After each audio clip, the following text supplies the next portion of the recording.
Hello there, I'm Kai McTrash. This video, unlike my other recent ones, isn't on Jimmy Snow, but it's still religion focused. But I doubt I'm the only person who's had an experience like this. So I'm going to explain how I was indoctrinated into religion. And first and foremost, to avoid it being the home thing, I was indoctrinated in the evangelical Christian church via youth group. My family at the time, none of them were evangelical, not a single one. And my parents specifically, I only lived with one of them, but both of them were pagan. One of them's still definitely pagan, I don't know about the other. I don't really talk about that with them too much, because it's if they want to talk about it, they can bring it up.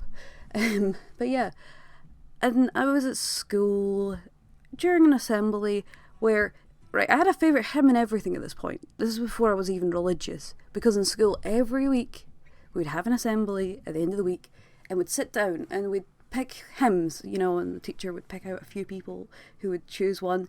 Every frickin' time my brain would go, all things wide and wonderful? Yeah. All things bright and beautiful, that's what it's called. I'm remembering all the lyrics every time. And this was a proper obsession of mine. Like, I would sit and sing it to myself at home. This was before I was even religious. I was just obsessed with this song, I'm very easily brought in with music. It's one of my favourite things, basically. It's one of the things that's most appealing to me. And so, I already had a little bit of a base for people to come in and kind of like, oh yeah, you like that thing about God? Well, that's how God is, And that's kind of what happened.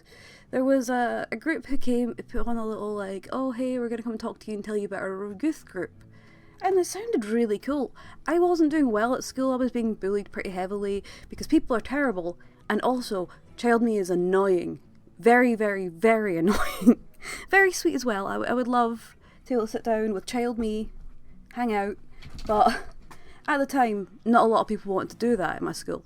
And so I was like, oh, that's interesting. And I go to this club, and there's these kids who aren't at my school. Like, there's a few from my school, but they're nice kids. And there's all these people who don't know who I am, and who, when I embarrass myself at school, they don't know. They don't hold on to that, And so that was appealing, and I started talking to those kids. And then, they would kind of let you hang out at first. You could buy some, little snacks to sit at a table with. And then you go into the other room, and it starts to do, the preaching part. And early on, I remember this one part where I'm sure other people know about the story with Jesus, but they talk about how Jesus loves every single hair on your head. He knows everything about you. He knows everything you're made of, and he loves every part of it. And this, to normal person, is kind of encouraging to continue that pace. It kind of pulls them in. But I was having a really hard home life, and as I mentioned, things at school weren't going well. At the time, I was already suffering from behaviours indicative of borderline personality disorder, while being bullied and while having some really big issues at home. And I didn't feel loved by anyone other than my grandparents and my sister. I felt abandoned and confused such a high amount of the time, and this was amazing. I didn't even feel like my own parents loved every hair on my head, but Jesus did. He cared about me, even though all these people make my life a living hell every frickin' day. He still cares about me. That was brain blasting. It was on the frickin' walls. I was amazed and excited, and it got to the point where they do these things, and then afterwards some of the adults would sit down with the kids, and that was really cool. It even got to the point where you could talk to them just at the end. They were not in any way creepy to me sexually at all, I want to make that clear, but they were extremely trying to influence both how I thought and how I felt. And this was fine for a while. I went to it, had little snacks here and there, not very often because I was pretty poor. And eventually I started saving up to buy those bracelets that were made out of beads, and you would get the letter beads that like the kind of beaded bracelets that rave and candy kids wear, but they had the letter ones where it was WWJD for what would Jesus do. I bought loads of these. I was obsessed with them. I got them in different colours. I had them there for 90s fashion reasons. Yeah, that didn't really help with the stuff at school and getting bullied. It was even at home there was a kind of of actually Baby Kai is obsessed with Jesus. literally obsessed. Like, because of this idea of him loving me as well, I was like, I love him, I love what he does for people, I love how he makes me feel, almost like it was a relationship. So it was literally like, you know, my first boyfriend was Jesus Christ. I was obsessed. It was a joke to everyone around me. And I understand why. I'm like less than 11 years old and I'm already deciding I'm going head first into this religion. And maybe that wasn't my best idea ever, because after a little while I started to feel really weird. Like, following the same, we went on a trip. I can't remember where the place was. We went to a trip where, you know, we all stayed in the hotel and we'd go out for a walk in the place, and then at night we'd come back and they'd show us a movie. The first night they showed us this old animated version of The Lion, the Witch and the Wardrobe, because I think the other film was in development, but I don't think it was out at this time. Basically, you know, they would go through and be like, oh, this is coming out soon, you should watch it, but this is how it's all about Jesus. And I found that amazing. I was in wonder, like, oh wow, I love animation. And this is like a story that isn't directly just about Jesus, that other people could also like. So I could kind of talk to them about that. And I was encouraged to talk to them about how it was religious. So even then, you know, like, while I'm being indoctrinated, they're encouraging me to indoctrinate others. Whilst my family are like, yeah, this is a bit whack. You know, like, obviously, as I say, I wasn't being harmed or anything. I was just being encouraged to have weird opinions.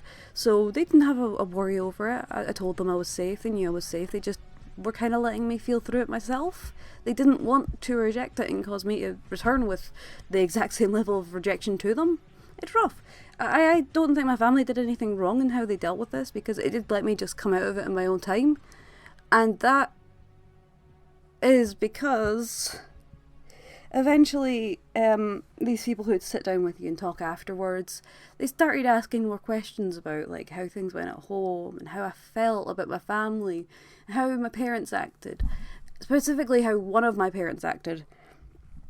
And they decided to tell this little child that their parent was possessed. I'm not even kidding. They said that a great evil or a demon had possessed them. And that's why I was having like trouble with them. For real? What the You know, I was in love with Jesus, but I didn't believe in demons. They were a step too far. I hadn't even really thought about that kind of thing. They hadn't mentioned it. They barely mentioned hell, you know. They weren't one of these, like, you know, hellfire types, but they were, like, much more subtle in, like, bringing you in with as much love as possible at first. I think I spent less than a year within the evangelical church altogether, but a lot happened in time. And so I think I managed to miss a lot of the toxic behaviour, I think as well, because as a child they were trying to kind of bury that. And so it was just one of those things where it's like, I hear this and I keep trying to go, I keep trying to enjoy these events and these things that used to make me happy, but the adults are like pressuring me more and more about things that are going on with my family. It really felt like they were trying to put a separation there. And because my family had been very understanding, they didn't seem like the kind who were trying to stop me. You know, my mum gave me the money to get snacks to go to this place. Why would she do that if she was some evil beast and, like, you know, is in control of her? It didn't really jive with my mind very well. And I'm lucky in that, because I know other people who were probably more vulnerable or whose parents had rejected them and their belief in this probably would have fallen farther. Like, I feel one of those things where it's like dodging a bullet. I'm glad I managed to avoid that, but it's unavoidable that while, you know, my family were trying to just be okay with it in order to not have me reject them, they let me do this. And once I wanted to stop going, they didn't make me go back, even when like members of that group were like, oh, is everything okay with Kai? Are they fine? Are they coming back? And mum would just be like, they're not feeling like it like right now, maybe later. So these, like, my family, I didn't tell them about the weird thing that was said to me. I just told them that I was just falling out of it, that I was getting a bit older and I wasn't as interested in the group because it was for younger kids. All this stuff was just so I didn't really have to talk to them about it. And the only reason that was because I was embarrassed. And I think they would have been understanding, accepting it anyway, but as a kid I oh no, I've made this horrible choice and these people are really freaking me out. And I don't want to admit that I made the wrong choice, even though none of them have ever like told me I did. They just had a joke about it and wondered why I was so obsessed with Jesus. And yeah, that's pretty much where I managed to escape. For years after that, I had a sort of vague belief of, oh yeah, I believe in a God, but I don't know which. And then I went hard in atheism in high school. Like, I know there's no God, and all these people who feel like they know their God is wrong and stupid, and that's not really my ideal form of being either. Once I grew up a bit, and now I'm an adult, I tend to ID with agnostic more. I know that's pretty much the same as atheist, but I'm like, I don't have like determination that anything does exist or doesn't exist unless there's evidence of it. Currently, I don't believe there's evidence of, say, gods, ghosts, demons, friggin' minotaurs.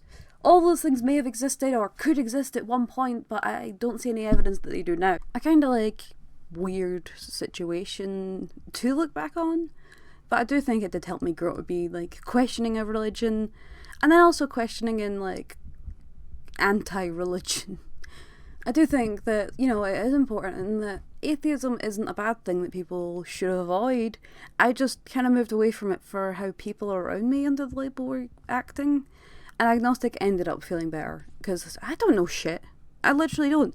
I don't know if certain countries existed. I couldn't go there and visit them and stuff, Lost City of Atlantis kind of thing.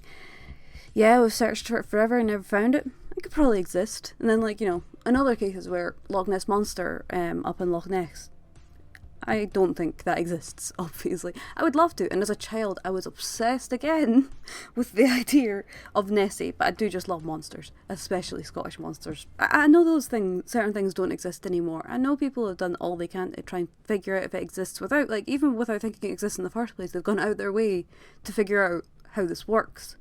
And so I think that's kind of like a better place for me, at least, is to just stand back and see what other people can and can't prove, and then afterwards saying, well, I can't believe this thing is a thing, I'm not saying anyone who's atheist is like, I know everything. Plenty of them are just like, I don't know, I don't think there's a God. And that's valid. And especially if you're being hassled by religious people who said there is no God. In response to that, I understand. I would probably end up doing the same in frustration. These people are trying to push this on you as an adult. It can be extremely frustrating. And obviously with my experience, I know that adults trying to push you into it can be pretty unhealthy. All this so much to say is like, home, whilst being okay with what was happening, that prevented me from being fully indoctrinated. And yeah, I do think it's important to see and notice when your family are doing this, but it's also important to recognise when your school does it, when a, youth group at a church does it. Because I've been to 2 different churches that do youth groups, and both times I was tempted to into the religion side, but when I was older in another youth group, I was pretty much just there, so we had somewhere to sit and play pool and stuff. Like, they had all the stuff for kids to play, and this was during my atheist phase, and so I'd sometimes go up after their words and like talk to, say, the guy who was preaching. I don't know if he had like a title, but often it was literally just to see how he was talking to the other people who said that they were up for the religion. Sometimes it was out of curiosity about what he was going to say next. Responsible. Like, I wouldn't really send my kids to anything like that on their own anymore. I would go with them if they wanted to do that, but because of my experience, I don't really trust these religious figures with my children that I've not had yet. My theoretical children. So yeah, it's a weird situation. I would be very curious to hear about your stories, because I think probably the most interesting thing about online atheist, agnostic, non-religious, etc. communities is seeing all these different stories where either it's so completely different, or you can see the exact same shades in your story that they have in theirs. It goes from like this place where, they made me believe that Jesus loved every hair on my head, and because they loved Jesus, that also went for them. And I don't think that was the case. I think they loved every hair on my head that believed in Jesus, but as soon as that was over, I don't think they cared about it. I hope you guys have enjoyed this video, if enjoy something that goes along with this for you.